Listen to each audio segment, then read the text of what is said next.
Salut à vous les amis de la terreur, j'espère que vous allez bien. Les cadeaux qu'on vous fait parfois sont empoisonnés. Et le domaine dont vont hériter Raphaël et Marie-Lou recèle un bien terrible secret.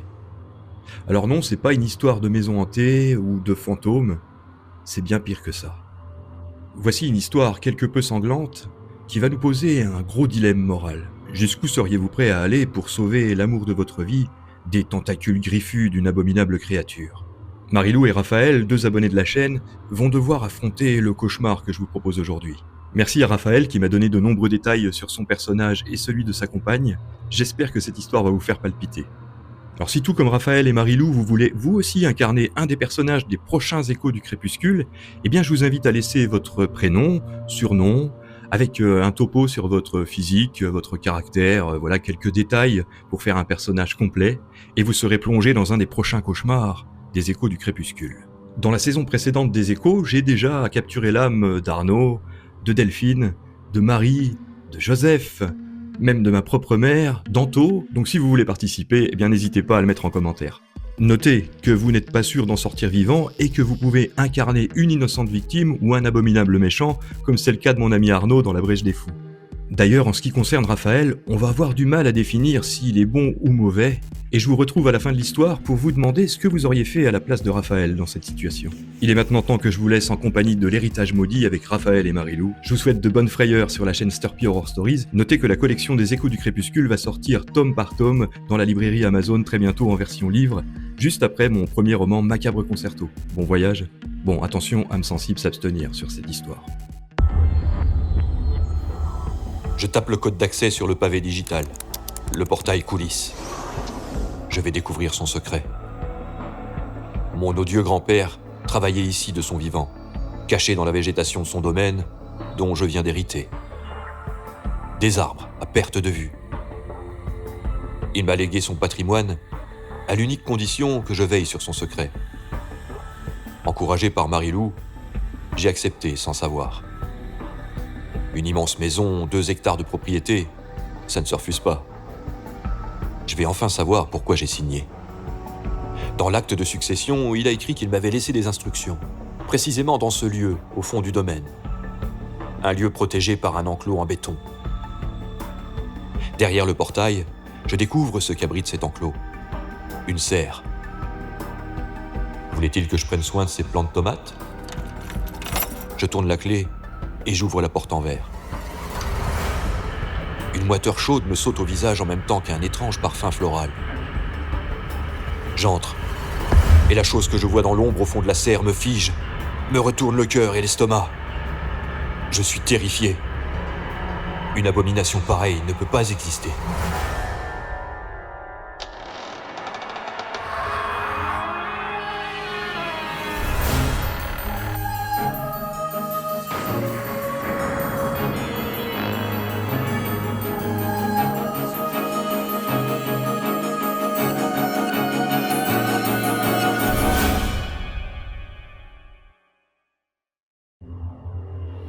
Bienvenue dans ce nouvel écho du crépuscule. Ce qu'un savant fou est capable d'élaborer en secret dans son laboratoire est souvent le fruit d'une abomination. Surtout si ce savant allie la perfidie à ses obsessions. Un vampire tentaculaire va vous tenir en otage et vous devrez lui obéir ou mourir. C'est la contrepartie de l'héritage maudit.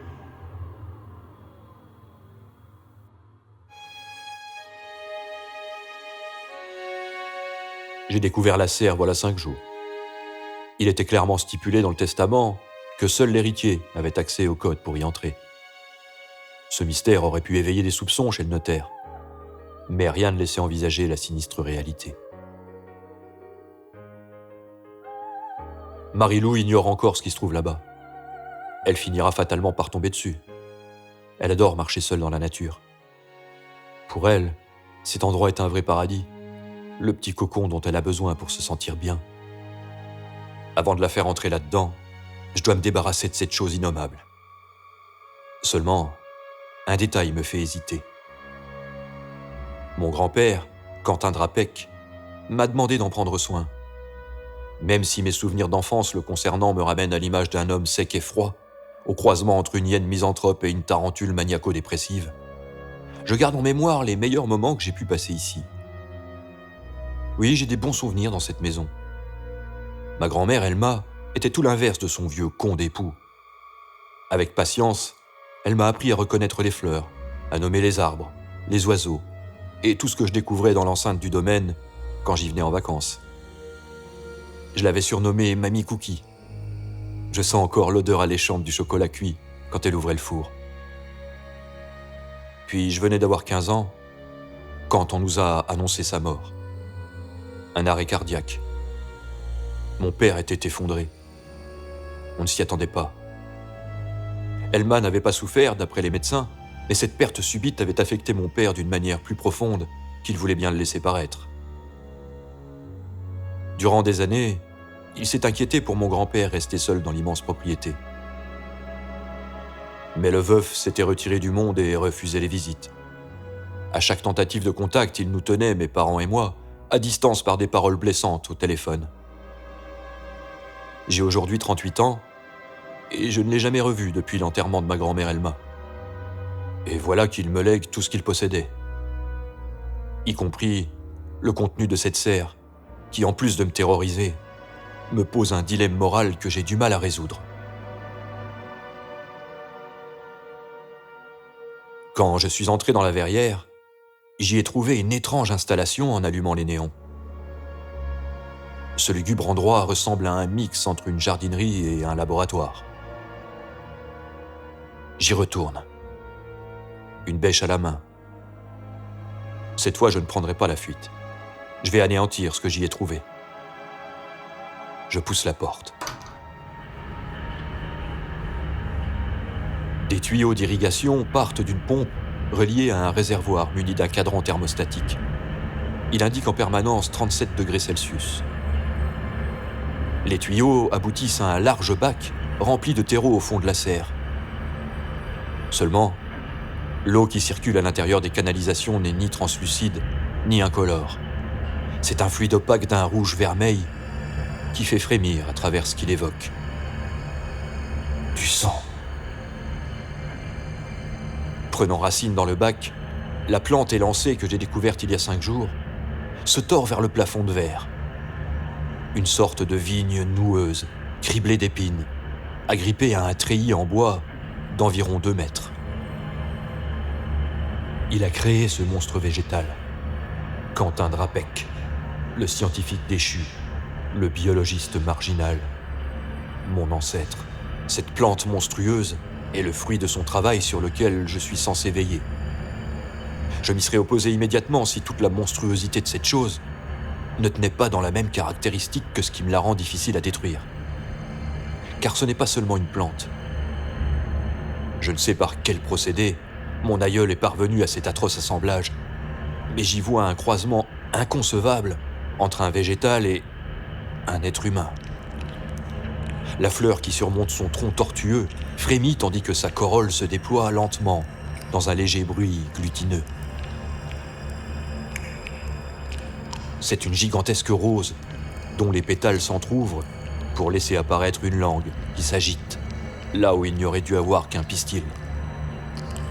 Une bouche. Une horrible bouche fichée dans un visage gluant. Aucun doute, cette fois encore, je reconnais le visage en dépit de sa difformité. Mamie Cookie. Mon cœur se serre. Le vieux fou l'a fait revenir du royaume des morts à travers cette hideuse parodie biologique. La chair et la chlorophylle combinées au plus profond de leurs cellules. Un son semble vouloir s'arracher de la bouche visqueuse qui se tord, mais je n'entends qu'une plainte infime, pas même un gémissement. Son visage est recouvert d'un voile translucide qui ressemble à une toile d'araignée tégénaire. Ça me rappelle la pochette d'un album du groupe Uriah Heep, leur premier album. Des membranes, des paupières, s'ouvrent sur 2 globes laiteux qui semblent aveugles. Même dans mes pires expérimentations de vidéos générées par IA, je n'ai jamais rien vu d'aussi anormal. défiant à ce point les possibilités du réel. Je n'ose pas m'approcher. Que se passera-t-il dès que j'aurai frappé avec le tranchant de la bêche? Vais-je entendre un cri? Horrifié, j'hésite. C'est quand même un être vivant après tout. Dois-je y voir un membre de ma famille ou une monstruosité sans âme? Je lève la bêche et m'approche du monstre. Au moment de frapper, mon geste est retenu par un grésillement derrière moi. Posé sur le plan de travail en céramique, au milieu de pipettes et de tubes à essai, un vieux poste de radio s'est mis à crépiter. Son cadran s'illumine. Une voix surgit du passé m'apostrophe. « Non, malheur à toi si tu fais ça !» Un frisson me glace l'échine. Je lâche la bêche. Pétrifié, je fixe la vieille radio un instant. C'est bien de là que le son est sorti. C'est la voix de ce vieux fou. La poitrine palpitante, je commence à reculer. Mon cœur pompe un liquide glacé qui fiche chacun de mes membres et de mes organes. Je t'ai demandé de prendre soin d'elle. Sans demander mon reste, je bondis hors de la serre, je fuis sans même verrouiller la porte.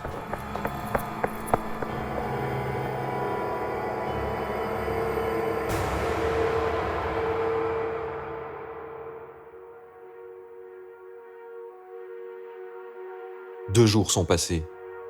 Je n'ose pas y retourner. Pourvu que Marilou ne me questionne pas sur cette cabane. Je dois trouver le courage d'affronter ce vieux fou, me débarrasser du monstre. Assise à la table de la cuisine, Marilou tartine son pain de confiture en regardant une vidéo YouTube. Son téléphone debout contre un paquet de céréales. Salut tout le monde. Aujourd'hui, on va voir comment peindre à la manière de Picasso. On commence par tracer des formes très simples, géométriques, puis on vient remplir avec des aplats de couleurs franches. N'ayez pas peur. Je dépose une tablette de détergent dans le compartiment du lave-vaisselle. Un geste insignifiant pour la plupart des gens, mais qui pour nous représente un changement radical de mode de vie. Après des années à nous débattre dans nos addictions, à traîner leur chapelet de conséquences désastreuses, tant financièrement que moralement, nous voilà propriétaires d'un domaine et son immense maison. À 40 ans, la chance nous sourit enfin. Ici, Marilou est un peu perdue. Elle a du mal à se faire à cette nouvelle vie. Mais ça viendra. On lui a diagnostiqué récemment un trouble autistique. Ce diagnostic nous a permis de comprendre mieux ce besoin qu'elle ressent de s'abriter dans son imaginaire, de se réfugier dans la solitude quand il y a trop de monde autour d'elle. Je me coince le doigt en refermant le lave-vaisselle. Aïe! Elle prend son café, en riant. Elle me regarde à peine. Je la trouve si belle avec sa peau pâle, ses yeux clairs, ses pommettes hautes et ses cheveux en bataille, ses tatouages, ses piercings. Elle trempe sa tartine dans son bol. Si ça se trouve, un jour tu chopes un cancer et tu sais pas que c'est la tablette que tu mettais quotidiennement dans ton lave-vaisselle qui a causé ça. Avec la cam et les clopes qu'on s'est envoyés pendant des années, si on avait dû mourir, on serait déjà mort. C'est pas une dose de produit vaisselle qui va faire la différence. J'attrape la télécommande posée sur le buffet en formica et j'allume la télé suspendue entre le frigo et la hotte aspirante. Je zappe. Les frappes aériennes qui ont surpris la ville durant la nuit ont laissé des décombres... L'armée américaine se félicite de ce nouveau pas vers la paix et... Que de la merde, comme d'hab. Je regarde plus la télé, c'est un coup de plomber la journée. Ce bulletin d'information vous était présenté par les papiers toilettes de Moulinette. La guerre, partout la guerre. Et ces pauvres gens qui meurent. Des enfants, des civils qui n'ont rien demandé à personne. Moulinette, la douceur à l'état pur. No one is innocent. Ce monde est tellement compliqué. Il me fait peur. On ne sait plus qui sont les bons ou les méchants. On déforme tout, on fait de chaque chose un événement et pour finir, plus rien n'a de valeur. On veut tout, tout de suite. Je suis tellement mieux dans ma peinture. Je la regarde avec tendresse. Eh oui, ma louloute, c'est pour ça qu'il faut continuer à casser du CRS. Ils sont le rempart entre nous et les salopards. Ceux qui nous dirigent. Peut-être qu'un jour le monde changera. Non, il ne changera pas. Les gens continueront de tomber éternellement dans le piège des politiques. Ils votent pour une nouvelle tête en pensant qu'il va résoudre tous leurs problèmes. Ils pensent que le problème vient des étrangers ou des pauvres galériens qui survivent du RSA et... Je sais tout ça, ma louloute. Je sais. Bientôt 13 ans. Et je suis toujours aussi fou d'elle. Ma Marilou, mon joyau. Je suis prêt à tout pour elle. On s'est rencontrés dans une manif en 2013. Ce jour-là, un éclat de grenade LBD m'avait brisé un chicot et j'avais failli perdre un œil. Des voitures brûlaient, des manifestants s'éparpillaient dans les fumées toxiques des pneus et des lacrymogènes. J'étais sonné par le choc. Bien que pratiquer la boxe thaïlandaise m'avait rendu résistant, j'ai perdu connaissance. Marie-Lou, que je ne connaissais pas à l'époque, et 2 de ses amis m'avaient traîné sur le bitume jusqu'à une zone safe. Et en rouvrant les yeux au-dessus de moi, il y avait ce magnifique de ma louloute. Elle m'a visité à l'hôpital 4 jours. Elle était là le jour de ma sortie et depuis, on ne s'est plus quitté. On en a connu les galères. Il y a à peine une semaine, on dormait encore dans notre van aménagée. Ça possède son charme, mais c'est mieux quand on a le choix. J'éteins la télé. Bon, je vais me préparer. Marie-Lou fait une moue qui m'interroge. Bah tu te souviens, j'ai un entretien à 10h30 pour cette place de vigile au supermarché. On va avoir besoin de thunes pour entretenir cette baraque. Ah oui, c'est vrai. J'avais zappé. Ça te laissera le temps de peindre un petit peu ? Je n'ai pas encore décidé où j'allais faire mon atelier. Je pensais à l'espèce de bâtiment là-bas au bout du terrain. Non, pas là. C'est pas un bon endroit. Je veux dire, c'est même pas une cabane, c'est délabré et ça pue. On ira voir ensemble si tu veux. Mais je te déconseille de t'y aventurer, ça grouille d'araignées. Pour Marie-Lou, qui a une phobie des arachnides, c'est un bon argument. Je n'aime pas lui mentir, mais là, je préfère qu'elle voie pas ce truc qui risque de la traumatiser. Il faut vraiment que je me débarrasse de cette plante abominable. Quand je rentre, je parcours les pièces de la maison. Marie-Lou est introuvable. Peu probable qu'elle soit sortie. Et je pense tout de suite à la serre. Bon sang, je l'avais pas refermée. Mon cœur s'emballe. Je cours hors de la maison jusqu'au fond du jardin. Et j'avais malheureusement vu juste. Marie-Lou est là, assise au fond de la serre à côté de cette immonde chose. Ses tiges noueuses ont encore poussé, son tronc tordu a grandi. Le réservoir de sang est presque vide. Un tentacule végétal s'est enroulé autour du poignet de Marie-Lou. Cette saloperie s'accroche à elle. Je ramasse la bêche que j'avais abandonnée dans le passage et j'avance vers le monstre, prête à lui cisailler le tronc. Mais Marie-Lou suspend mon geste. Non, arrête, ne la tue pas. Mais cette saloperie va te faire mal. Non, regarde, elle me fait un câlin. Putain, Marie-Lou, allez, éloigne-toi de cette chose. Mais non, regarde, elle ne sert presque pas. Elle est vivante, Raph. C'est un être vivant. Un être vivant qui boit du sang. C'est une plante vampire, Marie-Lou.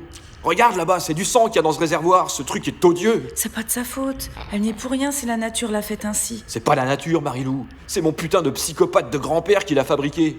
Je sais pas comment, et je veux pas le savoir. Mais c'est ma grand-mère qui est là-dedans, ou en tout cas quelque chose qui y ressemble.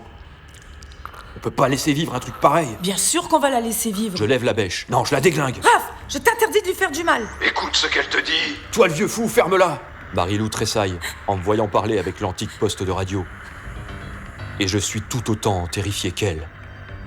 Car comment ce vieux fou peut-il me parler depuis l'au-delà ? Comment peut-il me voir ? C'est qui cette voix ? C'est mon putain de grand-père, Quentin Drapec. Tu veux dire celui à qui appartenait cette maison ? Oui, c'est bien moi. Et cette maison m'appartient toujours. Marie-Lou dégage son poignet de la tige volubile qui l'enserrait, se lève et vient se coller à moi.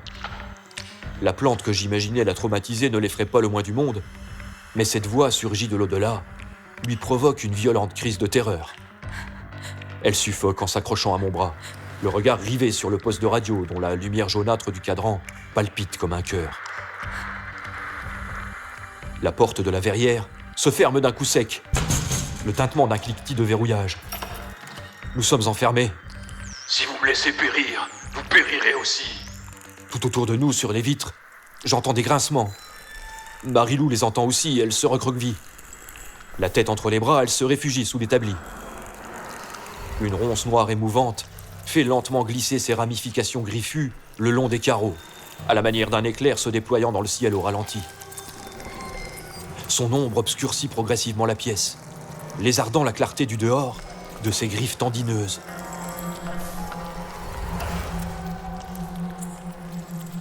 Comme un réseau de veines tentaculaires, les longues tiges épineuses se déploient sur le pourtour intérieur de la serre. Nous avons besoin de sang. S'il le faut, c'est le vôtre que je prendrai. Une tige se décolle du vitrage et se laisse tomber comme une liane sur un des pans de travail. Elle ondule comme un serpent entre les sacs de terreau et d'engrais. Elle rampe dans notre direction. De tous les côtés, d'autres serpentins végétaux font sinuer leurs épines vers nous. Nous sommes encerclés. D'un coup de bêche, je tranche une de ces lianes vivaces avant qu'elle n'atteigne le dessous de l'établi où se tapit Marilou. Aïe, tu vas me payer ça, petit avorton. Dans un accès de rage, je frappe partout avec l'arête de la bêche. Je cours à droite, à gauche. Je cisaille autant de ces ramifications noires que je peux. Un liquide vermeil épais comme une liqueur sointe des bouts tranchés. Je fais le tour de la serre et je guillotine frénétiquement, à la chaîne. Des quatre coins, elle continue de se répandre en se divisant et en se subdivisant. Je suis à bout de souffle. Mais tout à coup, les ronces vivantes se figent. J'entends la voix crépitante de mon odieux aïeul. Je ne la lâcherai pas. Et nous allons la vider de son sang si tu refuses de remplir le réservoir. La poitrine secouée de spasmes. Je considère avec stupeur le tableau impensable. Allongée sous l'établi, Marilou est enchaînée par un nœud de ronces enroulé sur son corps, comme une bobine de fil barbelé. Les épines sont plantées dans son t-shirt, dans son sarouel bariolé, dans sa peau. Ses yeux me supplient, son visage est devenu blafard. Laisse-la, espèce de sale enfoiré! Seulement si tu m'apportes ce que je veux. Nous avons besoin de sang. Beaucoup de sang. Du sang humain. Tu as moins de 3 jours. Au-delà, ta compagne sera totalement vidée. Je suis en rage, mais je suis également pétrifié. Ça cavale dans ma tête. Je songe à tout cramer. Mais Marilou n'y survivrait pas. Un coupe-haie électrique? Une faux? Une débroussailleuse? Tout ça me laisserait-il le temps de libérer Marilou avant qu'il ne l'ait étranglée? Ok, j'abdique pour gagner du temps de réflexion. Apporte-nous des hommes et des femmes. Tu les amèneras ici. Tu les sangleras aux armatures de la machine hydraulique près du réservoir. Avec le boîtier de commande, tu les mettras la tête en bas. Et avec le tranchoir fixé au vérin, tu laisseras la machine faire le travail. Mais prends garde à ce que la tête décapitée ne tombe pas dans le trou du réservoir. Les cheveux bloquent la pompe. J'ai commis cette erreur au début. C'est odieux. Comment t'espères que je vais faire une chose pareille? Tu aimes Marilou? Évidemment que je l'aime, plus que tout au monde. Voilà la réponse que j'attendais.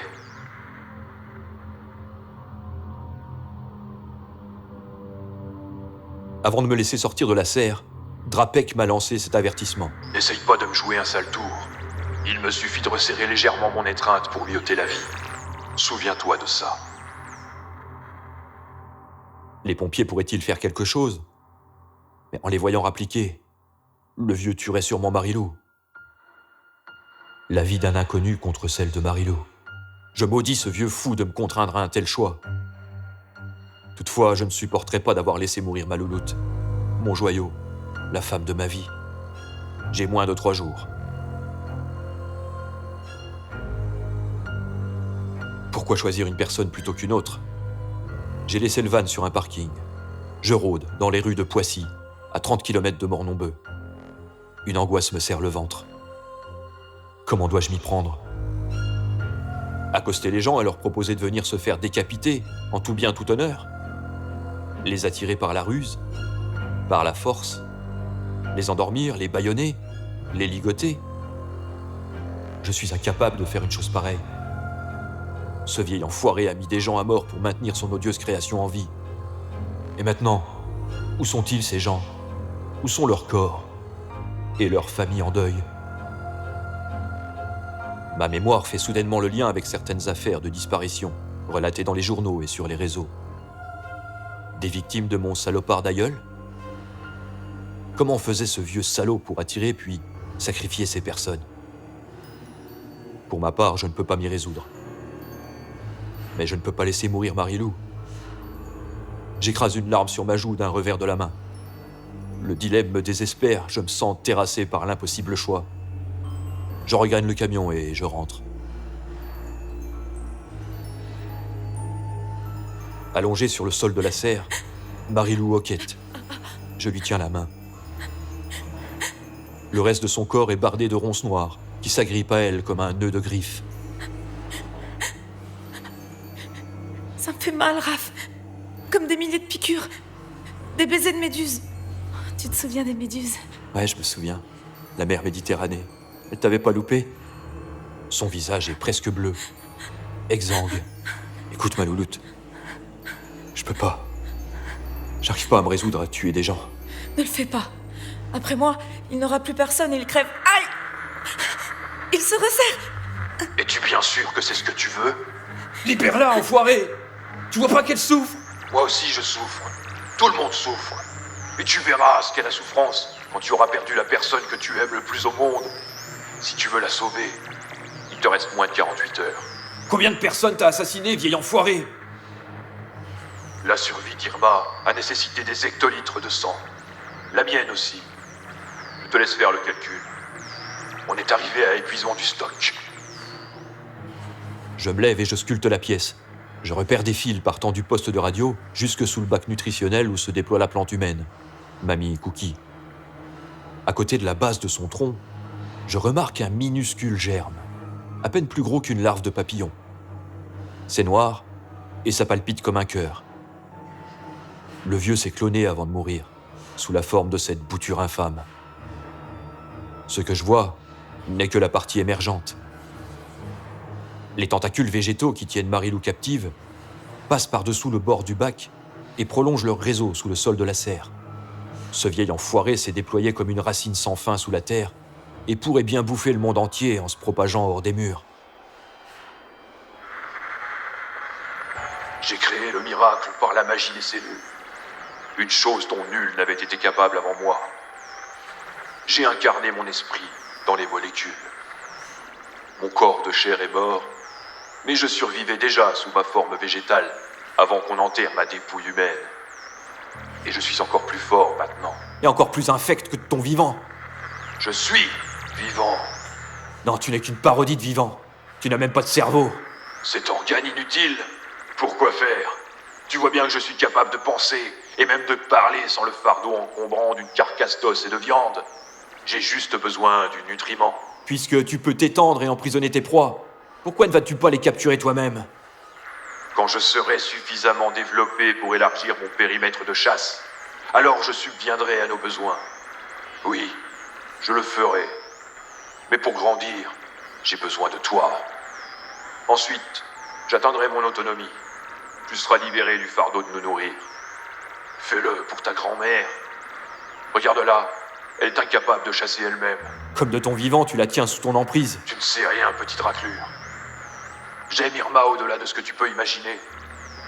Ce que j'ai accompli, c'est pour elle. Et toi, tu n'es même pas capable de prouver ton amour à celle que tu prétends aimer. Il n'y a aucune leçon à recevoir de toi. Je n'ai pas le cœur à piéger des gens pour les exécuter. Tu n'auras rien à faire. La machine fait le boulot. Tu n'as qu'à les amener ici. Dans l'armoire métallique près de l'entrée, il y a un fusil à air comprimé avec des cartouches anesthésiantes. Sers-toi de ça pour chasser. C'est comme ça que je m'y prenais. On s'en sert dans les eaux pour endormir les fauves. Prends le fusil et vas-y. Il te reste peu de temps. Tandis que je conversais avec mon monstrueux grand-père, Marilou s'est évanouie. J'entends sa respiration faiblir. Ses paupières tremblent.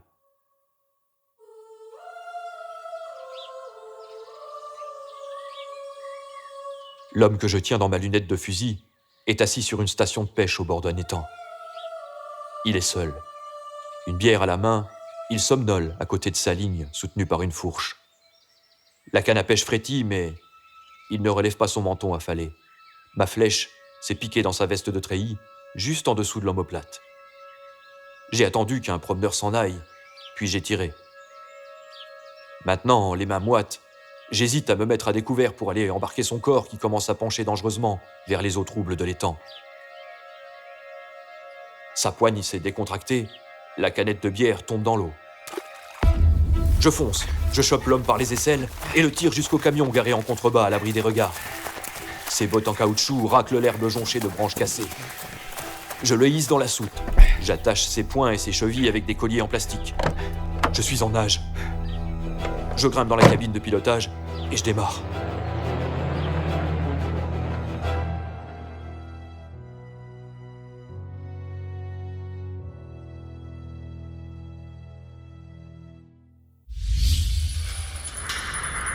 ses bras sur les croisillons et ses pieds sur les petits promontoires. Il y a des sangles pour les maintenir. Ajuste bien la tête dans le demi-cerceau prévu à cet effet. Je suis horrifié par ce que je suis en train de faire. La machine à décapiter du vieil enfoiré ressemble à une table de torture ronde, avec une armature de métal. Elle est fixée sur un axe qui lui permet de pivoter et sur 2 pistons qui rendent possible son basculement à la verticale au-dessus de l'entonnoir du réservoir. Autant d'ingéniosité déployée pour donner la mort. C'est effroyable. J'ai eu l'idée de cette roue en voyant une attraction à la fête forêt. Tu couches le corps dessus. Tu le sangles, et ensuite tu dresses la roue avec le bouton bleu de la télécommande. Avec le bouton vert, tu lui mets la tête en bas. Et avec le rouge, tu actionnes le câble à trancher.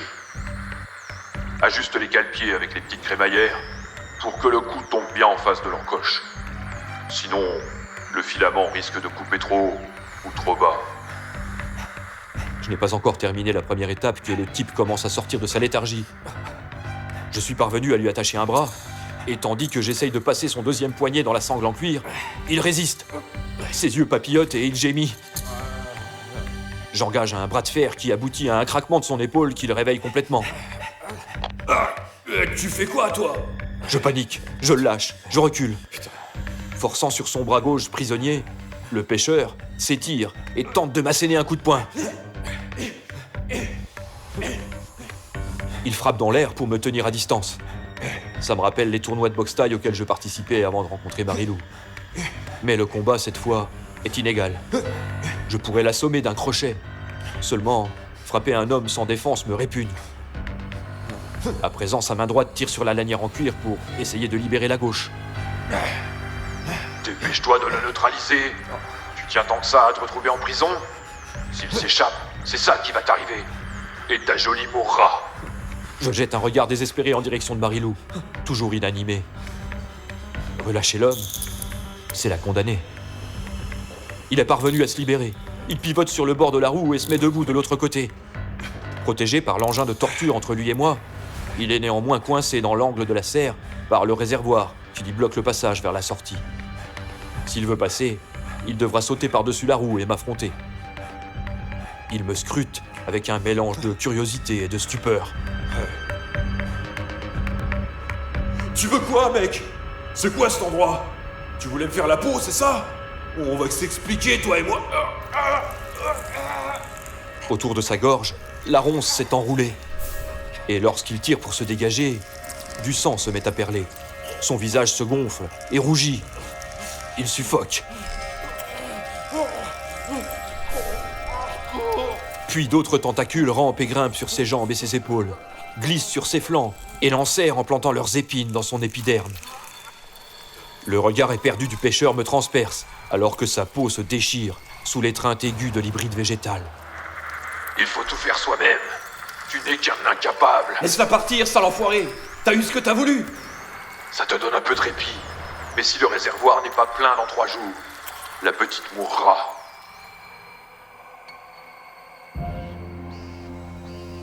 Marilou a repris conscience. Le vieux m'a laissé lui donner à boire. Mais il a refusé de lâcher son emprise. Dans le coin de la serre, le corps du pêcheur est suspendu comme dans les mailles d'un filet. De son treillis déchiré apparaissent des parcelles de peau meurtrie, dans lesquelles le vampire a planté ses innombrables dents. En voilà un deuxième, dis-je en attachant les bras d'un homme aux arceaux de la roue. Je place la tête et les membres dans leurs encoches. Dépêche-toi si tu ne veux pas qu'il se réveille comme le précédent. Je fais ce que je peux. Tu ne lui as même pas ôté ses vêtements. C'est du travail de sagouin. Place bien la gorge sous le filin et dégage bien l'encolure. Le mécanisme mortel s'inspire de la guillotine et du fil à couper le beurre. Ça prêterait à sourire dans d'autres circonstances. Le type qui a inventé le fil à couper le beurre imaginait peut-être qu'on l'utiliserait pour couper des bananes. Mais imaginait-il qu'on puisse s'en servir pour trancher des têtes? Un filin d'acier, tendu sur 2 ressorts. Des ressorts arrimés à la roue au niveau de l'emplacement prévu pour maintenir le coup.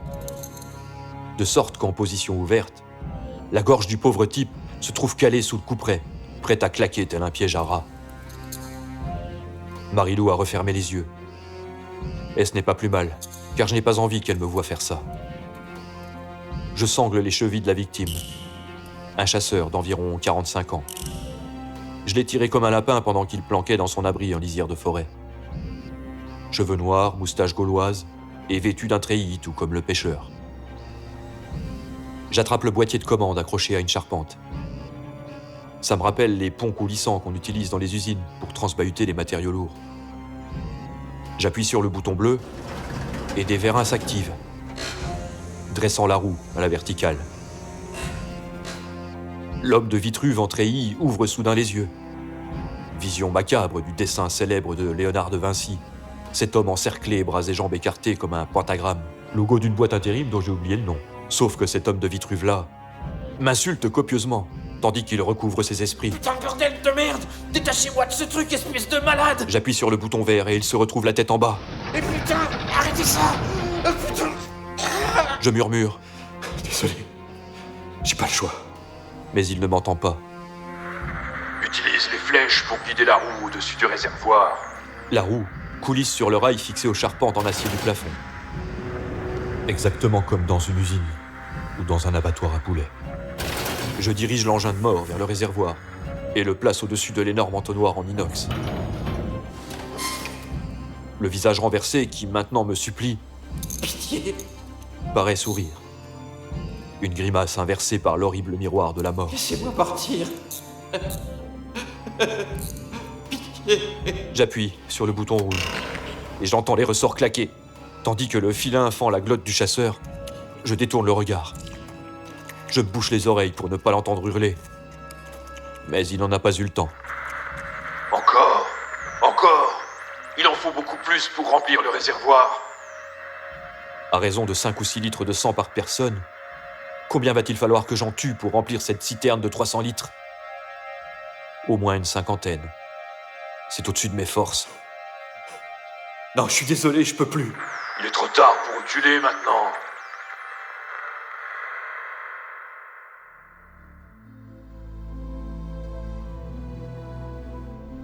Marilou doit avoir faim.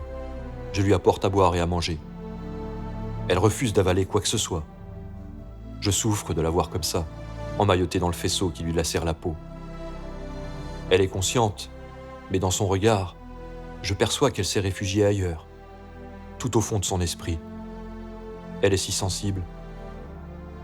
Même après que ce monstre l'aura libérée, rien ne sera plus comme avant. Là-haut, sur la roue, le corps du chasseur égoutte. Sa tête renversée reste attachée à un lambeau de chair comme le capuchon d'une pipette. Quand tu l'auras descendu de là, tu balanceras la dépouille dans la fosse derrière la serre. Tu passeras un coup de karcher dans le bac de récupération et tu nettoieras les filtres. Au fond du réservoir translucide, le niveau d'hémoglobine n'excède pas les 15 cm. Et il diminue imperceptiblement à mesure que Mamie Cookie et le monstrueux embryon en absorbent les nutriments via les tuyaux de pompage. Et tout aussi imperceptiblement, les tentacules végétaux de mon aïeul s'étendent. Et déjà, j'ai vu poindre des extrémités de ces ramifications à l'extérieur de la serre. Il se répand sous la terre à la façon d'un système vasculaire dans un organisme. Bientôt, il pourra chasser, tout seul, et il relâchera Marilou. Alors nous partirons. Et tant pis pour la maison, cette foutue baraque, cet héritage maudit. Oui, je vais le remplir, ce réservoir, et même jusqu'à ras de la gueule, puisque c'est l'unique moyen de nous sauver de ce cloaque. Je suis parvenu à allonger l'échéance. Le monstre a cessé de vampiriser Marilou, mais il la garde dans ses griffes, dans cette position inconfortable qui doit lui faire si mal. Je m'assieds à ses côtés, coincé sous le rebord de l'établi. Seul son visage et ses mains subsistent visibles au milieu du rouleau noueux de sève et de sang. Je caresse sa joue du dos de mon index. Je pose ma main sur la sienne. Je la revois pleine de vie, s'émerveiller de l'arrivée du printemps, comparer les saisons. Chacune a son charme. On peut aimer les chatoiements de l'automne, les silhouettes cristallines de l'hiver ou les mirages de l'été. Mais ça reste le printemps, la saison la plus magique. Marilou et la poésie, Marilou et la peinture, Marilou et la musique. C'est là qu'elle se réfugie pour capter la lumière de ce monde plein de ténèbres et de bruit. Le monde n'est-il pas comme on a envie de le voir ? Ce que je sais à cet instant, c'est que le monde que je désire inclut celle que j'aime au-delà de tout. Et elle vivra. Le pacte est conclu. En 6 jours, j'ai usé toutes les cartouches anesthésiantes et balancé une 40aine de corps décapités dans la fosse insatiable.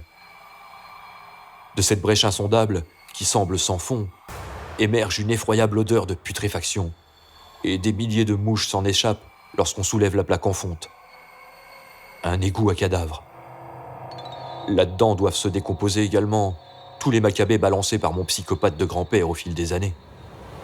J'imagine le sol de cette ignoble fosse tapissé de squelettes et de crânes, sous une gélatine putride de graisse fondue et de fluide corporel. L'odeur est insoutenable. Dans la serre, le réservoir à hémoglobine est maintenant plein aux 3/4. Marie-Lou s'est hydratée. Elle survit. Mais pour combien de temps encore ? Maintenant, libère-la !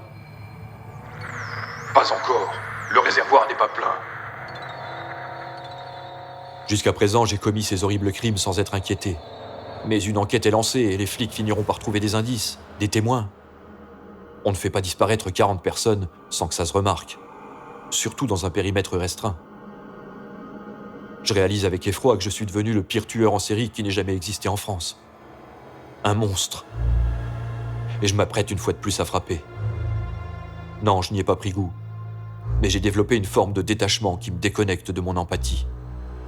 Et c'est peut-être la chose qui me terrorise le plus. J'ai perdu mon humanité. Je rôde sur les docks du vieux port de l'Andinois. Amarrés là, des épaves de bateaux abandonnés cognent contre le bord au gré des remous du canal. Des coqs écaillés dorment retournés sur les pavés du quai. Les vieux entrepôts sur ma droite sont recouverts de graffitis et remplis de silence. Mais je sais que j'y trouverai 2 ou 3 junkies affalés sur des matelas crasseux, les yeux retournés et la bouche ouverte. Je suis tellement fier d'avoir décroché de cette merde. Toutes les victimes étaient des proies faciles, des gens isolés, et c'est le hasard qui a décidé. Je n'opère pas de choix particulier, mais ce ne sont ni des femmes, ni des enfants. Si le monstre m'avait laissé plus de temps, j'aurais tenté d'opérer une sélection pour décider de ceux qui méritent le sort abominable que la roue leur réserve. Mais après tout, qui suis-je pour décider de qui mérite et qui ne mérite pas de mourir ? Est-ce que je ne mérite pas, moi-même, de mourir après avoir exécuté tous ces gens ? Je passe l'encadrement d'une porte disloquée et j'entre dans le bâtiment désaffecté. Les détritus craquent sous mes pas. Ça sent l'urine et la chiure de rat. Le soleil de fin de journée filtre à travers les vitres brisées et ses rayons dansent dans la poussière que je soulève en avançant. Dans un coin, un matelas est posé au milieu des déchets. À travers les barreaux du caddie qui le camoufle à moitié, je devine de la présence. J'approche. Couché dans la crasse, un couple enlacé respire à l'unisson. De la mousse de salive séchée au coin des lèvres. Ils sont étendus là et planent à côté d'une seringue. La tête posée sur le torse nu de son compagnon, la femme pousse des petits gémissements en faisant des bulles avec son nez. Devant ce tableau sordide, je suis pris d'une profonde mélancolie. Dieu seul sait ce qu'ils ont vécu pour en arriver là.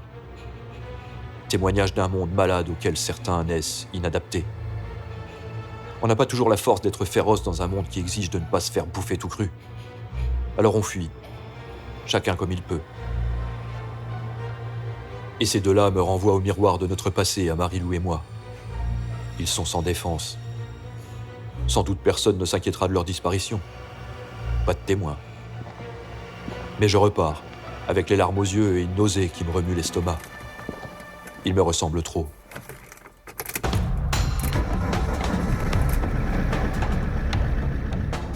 Je sillonne les rues désertes à bord de mon van. La lumière de mes phares glisse sur les caniveaux ruisselants de pluie. Sans le fusil anesthésiant, la capture devient périlleuse. Comment vais-je pouvoir neutraliser les derniers ? Encore 4 ou 5, et le contrat sera honoré. Je ne peux pas abandonner maintenant. Seulement, je n'ai aucune stratégie. Et si je prends trop de risques, me faire choper, condamnerait Marilou du même coup. Soudainement, sur ma droite, un type déboule sur la voie et traverse en courant devant le van. Je pile. Le gars en jogging se dirige vers une petite artère sur la gauche. Dans sa course, il sème le contenu de sa sacoche qu'il trimballe en bandoulière. Un dealer de quartier. Je bifurque et le suis. C'est une voie sans issue. Le type est dans mes feux. Il court au milieu de la ruelle. Je scanne rapidement les alentours. Personne.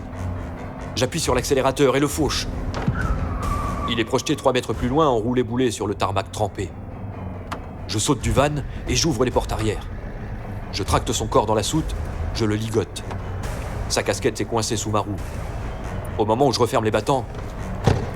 Hé, vous, police! Merde! Le dealer était poursuivi. Derrière moi, les 2 types en bomber noir, brassard rouge, dégainent leur pétoire juste quand je remonte dans ma cabine de pilotage. L'un d'entre eux crie « Stop !» J'enclenche la marche arrière. Un coup de feu résonne. Un second brise la lunette arrière. Je percute les 2 flics avec le cul du camion en effectuant un arc de cercle. L'un des 2 est inanimé sur le goudron. L'autre a juste été effleuré. Il se relève. J'ouvre la portière et je bondis jusqu'à lui.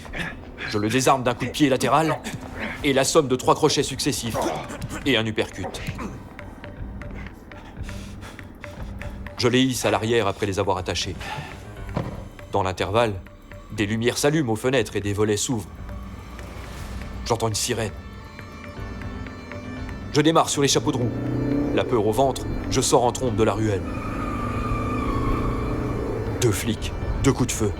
Si j'avais voulu faire moins discret, je ne m'y serais pas pris autrement. La sirène se rapproche.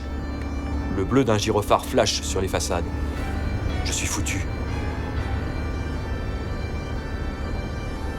Le pied à fond sur l'accélérateur, je dirige le van en direction de Mornombeu. Un râle provient de l'arrière.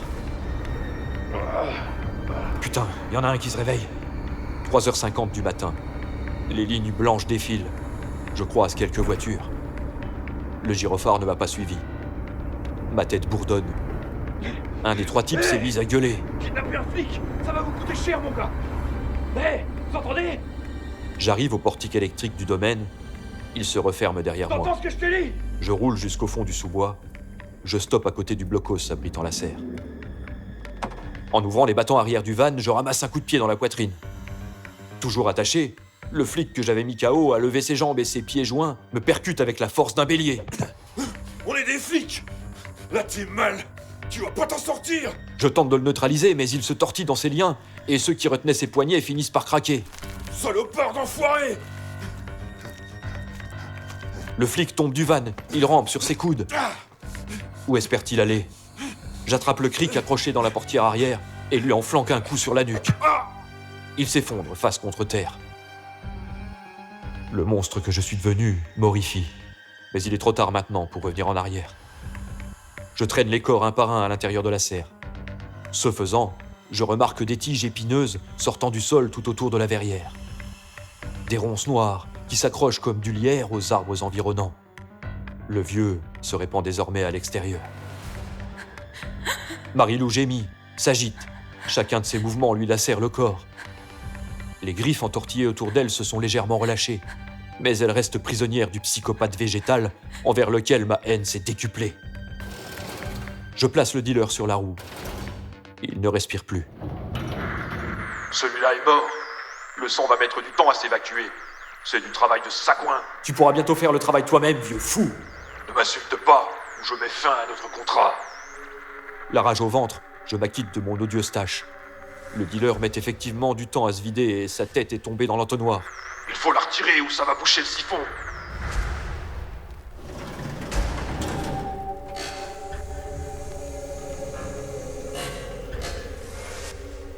Le soleil se lève, je balance les 3 corps exsangues dans la fosse. Le niveau du réservoir est proche du bord. Ça suffira. À l'instant où ces mots sortent du vieux poste de radio, la multitude de bras noueux se détache de Marilou. J'accours vers elle, m'accroupis et caresse ses cheveux. Ça y est, mon amour, on va pouvoir s'en aller. Vous n'irez nulle part. J'entends le cliquetis de la serrure bloquer la porte. J'ai fait ce que tu m'as demandé. T'as plus besoin de nous, laisse-nous sortir. Pour que vous alliez vous fourrer dans la gueule du loup? Vous faire attraper par la police et les mener jusqu'ici? Non. Les lueurs du soleil à travers les panneaux s'assombrissent. La plante tentaculaire enferme la serre dans son étreinte et recouvre maintenant chaque parcelle des vitres qui nous entourent. Ses tiges crissent sur le verre.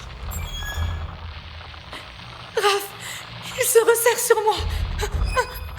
Comment ai-je pu espérer qu'il tienne sa parole? Me voilà devenu un ignoble tueur, l'outil d'un monstre qui n'a jamais eu l'intention de nous laisser repartir. Tout ça pour rien. Je bouillonne d'adrénaline. Je fouille sous les plans de travail, dans les boîtes, dans les armoires métalliques. Un sécateur, des bacs en inox, un sarcloir, une binette et d'autres outils de jardinage et un bidon de 5 litres d'eau de javel et des pastilles de chlore. Je les attrape. Je coince le sécateur dans ma ceinture. Je balance la binette et le sarcloir près de la porte de sortie. Je me hisse sur l'escabeau à côté du réservoir, le bidon de javel à la main. Maintenant tu vas lâcher Marilou et nous laisser partir ou je t'empoisonne, saloperie. Non. Je dévisse le bouchon et je penche le récipient au-dessus de la citerne. Non. Alors lâche-la! Petite vermine. En disant cela, il rétracte lentement ses tentacules. Marilou est libérée. Je l'appelle. Viens mon amour! Elle se relève, chancelle et court pour me rejoindre. Adieu! Je verse l'eau de javel dans le bac de sang et j'y ajoute la boîte de pastilles de chlore. Non. Il faudra un moment, peut-être plusieurs heures, avant que le poison ne se mélange au sang et n'atteigne la pompe et les tuyaux d'irrigation. Nous entendons le crissement des griffes sur le verre à l'extérieur. Tout autour, le monstre s'agite. Et à l'intérieur, ses tentacules convergent vers Marilou et moi. Cette fois, je ne le laisserai pas la capturer. Vous ne sortirez pas d'ici. La porte est verrouillée. Et même si elle ne l'avait pas été, les tiges accrochées aux armatures dehors bloquent son ouverture. Il faudra tenir jusqu'à ce que la toxine agisse. J'espère que j'en ai versé suffisamment pour le faire crever. Je ramasse la binette et la tends à Marilou qui s'en saisit.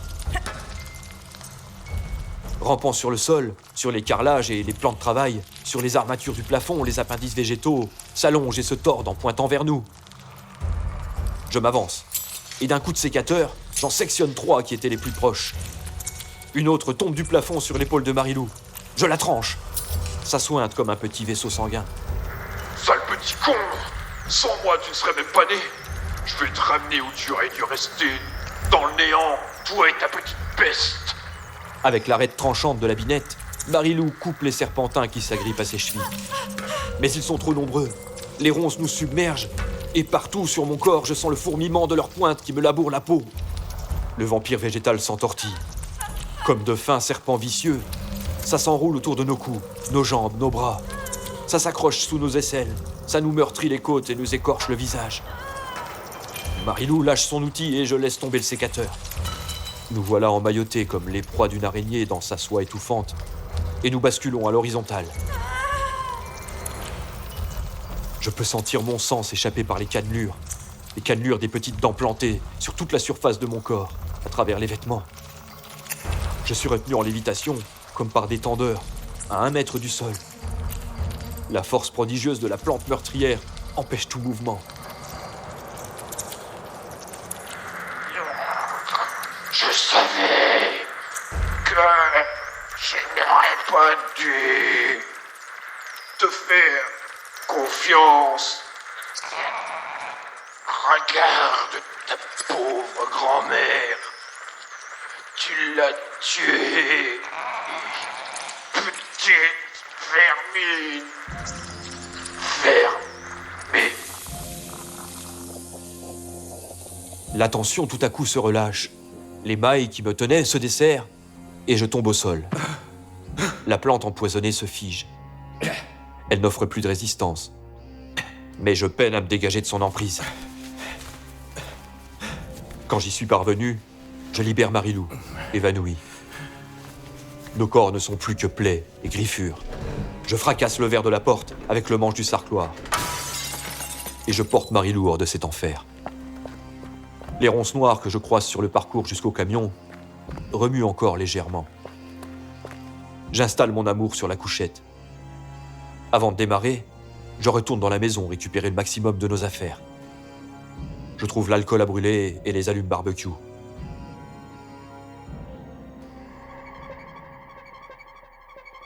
Dans le rétroviseur, le flamboiement de la serre fait monter des fumées noires dans le ciel. Le portail électrique refuse de s'ouvrir. Je le défonce avec le pare-choc avant du van et nous fuyons sur les chapeaux de roue.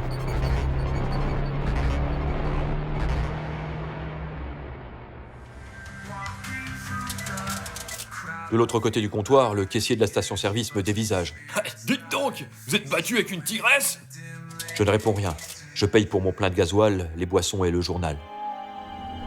Après 3 nuits passées sur un spot retiré dans un bois pour soigner nos blessures et prendre un peu de sommeil, nous avons rejoint le sud de la France. J'ai rafistolé la lunette arrière du van avec un carton. Nous projetons de gagner l'Italie, parce que le gros titre qui a attiré mon attention dans les tourniquets à journaux prouve que la cavale a commencé.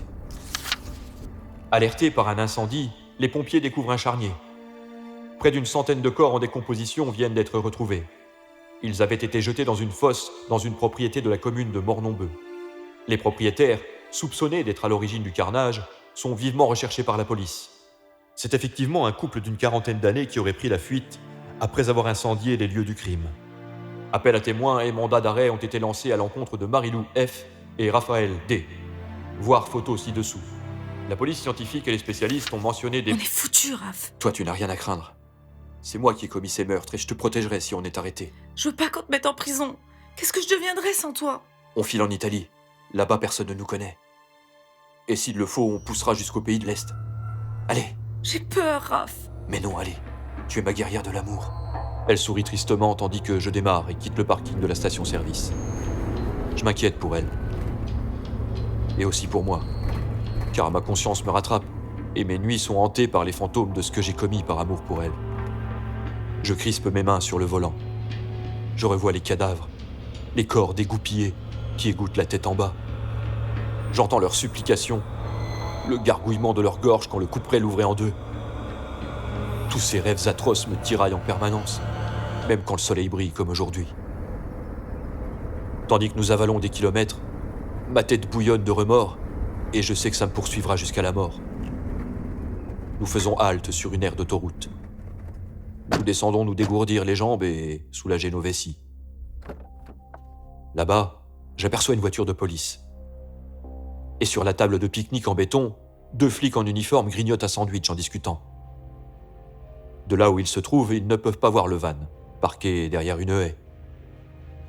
Nous remontons dans le véhicule. Y a plus qu'à attendre qu'ils partent. Ils sont peut-être pas à notre recherche, mais ils ont peut-être le signalement du camion. Pourvu qu'il n'y ait pas un barrage un peu plus loin. Je t'avais dit de ne pas prendre l'autoroute. C'est comme un piège à rats. La perspective d'une cavale sans fin m'épuise. Je ferais peut-être mieux de me livrer. Il me suffit de me présenter à ces 2 flics, de tout avouer, et la pression retombera. Mais qu'adviendrait-il de Marilou? Une main sur la poignée de ma portière, j'hésite. Marilou a posé sa paume sur mon poignet pour me retenir. Elle a lu dans mes pensées. Elle me connaît si bien. Dois-je ouvrir la portière du van? Alors d'après vous, que devrait faire Raphaël? Se rendre aux 2 policiers ou bien partir vers l'Italie? Qu'est-ce que vous auriez fait à sa place? Dites-moi en commentaire, n'hésitez pas. Quoi que vous décidiez, l'histoire n'est pas tout à fait terminée. Il reste un dernier petit chapitre, que voici. À très bientôt sur la chaîne Sturpy Horror Stories. Mornombeu, le même jour. Étienne, 12 ans, descend de son vélo et le pose en appui contre un arbre. Il a une envie pressante et se soulage sur le mur en pierre près duquel il s'est arrêté. C'est dans cette maison, derrière le mur, qu'un tas de gens morts ont été retrouvés avant-hier. C'est ce que tout le monde raconte. Des dizaines et des dizaines de cadavres et d'os plus ou moins décomposés. Il referme sa braguette et retourne vers son vélo. Mais son pied est coincé par un liseré de ronces enroulé à sa cheville. Ça le pique et ça remonte en spirale le long de son mollet. Il pousse un cri paniqué en tirant sur sa jambe. La tige se casse en raclant sur une pierre et le petit Étienne parvient à s'extirper. Sans demander son reste, il enfourche sa monture et pédale à en perdre haleine. Il disparaît dans le virage, au loin.